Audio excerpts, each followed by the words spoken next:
Tenants in council-owned tower blocks in Stoke-On-Trent say they feel they're living in death traps after finding out that newly installed fire doors are almost useless. A report written in March found that the state of the doors was in breach of safety regulations. Here's our Staffordshire reporter Liz Copper. This is a problem affecting 11 blocks of council-owned flats and hundreds of residents. Concerns were first raised by families living in Southern Court in Stoke.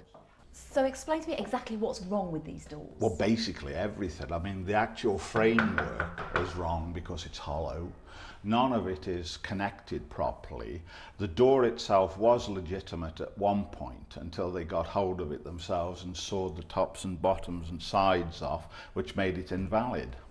Some families have chosen to keep their old front doors, but there are worries over safety and security. These doors might as well not be there as far as fire safety is concerned. That means we're all in danger, all day long, all night long, in ways that we never were before. The council's released this independent report, which confirms there is a high level of defects with the doors. The company that was engaged to carry out the work, Kia Stoke, has said it'll put things right at no extra cost to taxpayers. Stoke-On-Trent City Council and Kia Stoke have both declined our requests for interviews. But in a statement, the City Council said the contractors have assured us they will take the actions required to resolve this problem. The fire service says it's vital fire doors are installed properly.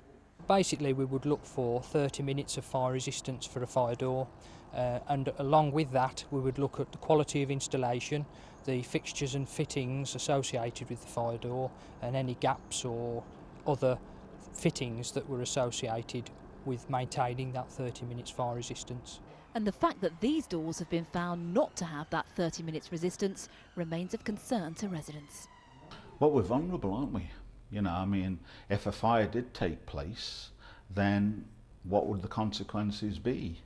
All fire doors in these flats will now be surveyed, but residents say until work's completed, they feel lives are being put at risk.